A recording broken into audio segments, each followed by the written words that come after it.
بسم اللہ الرحمن الرحیم۔ ماں باپ کی خدمت کا بدلہ۔ دوستو، ماں باپ وہ ہستی ہے جن کی خدمت کا حکم اللہ تعالیٰ نے قرآن میں 50 جگہ فرمایا ہے اور ان کے سامنے تیز آواز سے بھی بولنے سے منع کیا ہے۔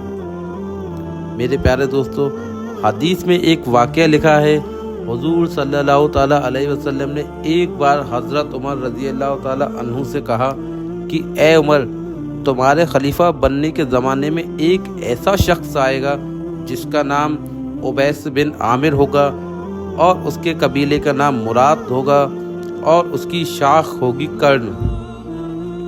اس شخص کا رنگ کالا ہوگا، اس کا قد درمیانہ ہوگا، اسے سفید داغ کی بیماری ہوئی ہوگی لیکن اب وہ ٹھیک ہو گیا ہے، بس اس کے جسم پر ایک سفید داغ بچا ہے۔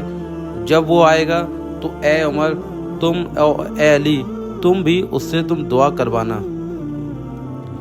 حضرت عمر حیران ہو کر پوچھنے لگے کہ اے اللہ کے رسول، ہم اس سے دعا کیوں کرائیں؟ تو ہمارے اللہ کے رسول صلی اللہ تعالیٰ علیہ وسلم نے فرمایا کہ اس نے اپنی ماں کی ایسی خدمت کی ہے کہ وہ اللہ کے سامنے جب بھی ہاتھ اٹھاتا ہے تو اللہ تبارک و تعالیٰ اس کے ہاتھ کبھی خالی نہیں لوٹاتا۔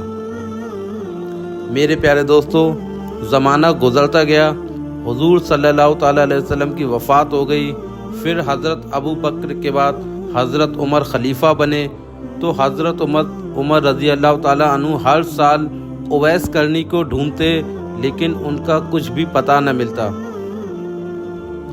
ایک بار حج کے موقع پر حضرت عمر نے تمام حاجیوں کو کھڑا کیا اور فرمایا کہ صرف یمن والے کھڑے رہیں، باقی سب بیٹھ جائیں۔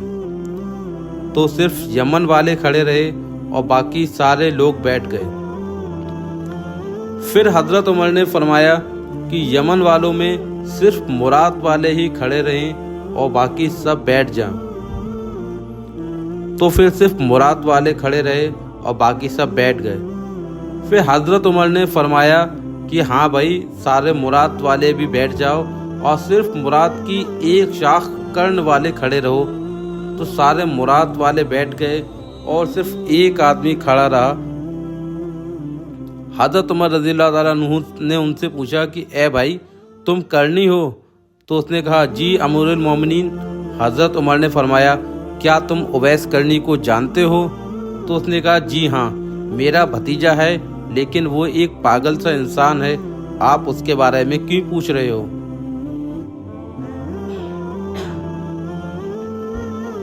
حضرت عمر نے فرمایا کہ پاگل تو تم ہو جو اس کو پاگل کہہ رہے ہو، کیا وہ حج پر آیا ہے؟ تو اس آدمی نے جواب دیا جی ہاں آیا ہے۔ تو حضرت عمر نے پوچھا کہ وہ کدھر ہے؟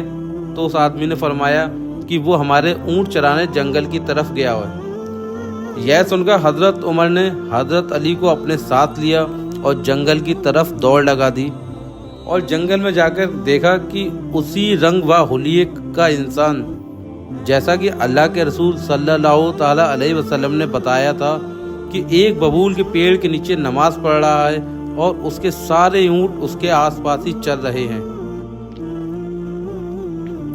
حضرت عمر اور حضرت علی ان کے پاس جا کر بیٹھ گئے۔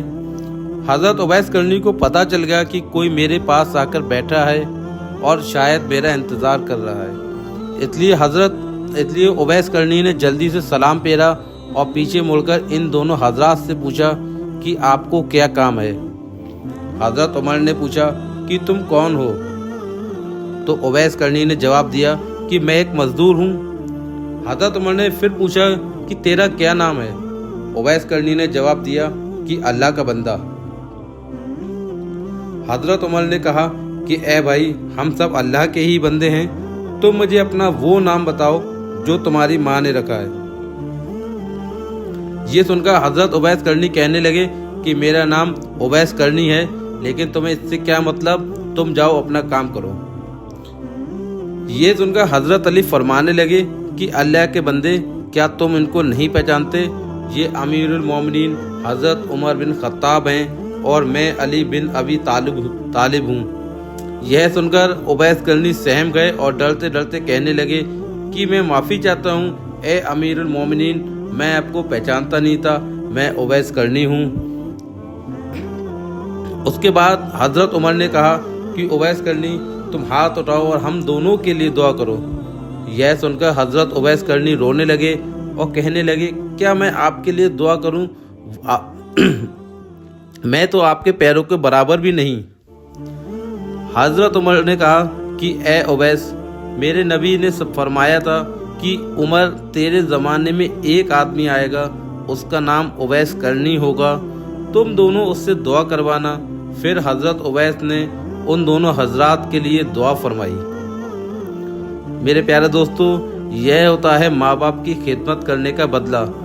اسی حدیث میں حضور صلی اللہ تعالیٰ علیہ وسلم نے فرمایا کہ قیامت کے روز جب حساب ہو جائے گا تو بہت سے لوگ جنت میں جا رہے ہوں گے، انہی میں سے حضرت اویس کرنی بھی ہوں گے کہ وہ جنت کے دروازے پر پہنچیں گے۔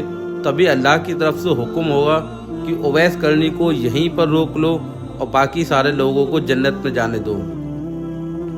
یہ سن کر حضرت اویس کرنی گھبرا جائیں گے اور اللہ سے پوچھیں گے یا اللہ کہیں آپ کا فیصلہ بدل تو۔ لوگوں کی ایک بہت بڑی تعداد کھڑی ہوگی، بہت لوگ جہنم میں جانے کے لیے کھڑے ہوں گے، تو اللہ تبارک تعالیٰ حضرت اویس کرنی سے فرمائیں گے کہ اے اویس، تم اپنی انگلی سے اشارہ کرتے جاؤ، جدھر جدھر تمہاری انگلی چلے گی میں اتنے لوگوں کو معاف کرتا جاؤں گا۔ تو میرے پیارے عزیز دوستو، یہ ہوتا ہے ماں باپ کی خدمت کرنے کا بدلہ۔ کل قیامت کے دن حضرت اویس کرنی اپنے ساتھ لاکھوں لوگوں کو جنت میں لے کے جائیں گے۔ اللہ تعالیٰ ہمیں بھی ماں باپ کی خدمت کرنے کی توفیق عطا فرمائے۔ اور اگر آپ کو ویڈیو اچھی لگی ہو تو ویڈیو کو لائک کریں اور اسی طرح حدیث سننے کے لیے ہمارے چینل کو ضرور سبسکرائب کریں۔ السلام علیکم۔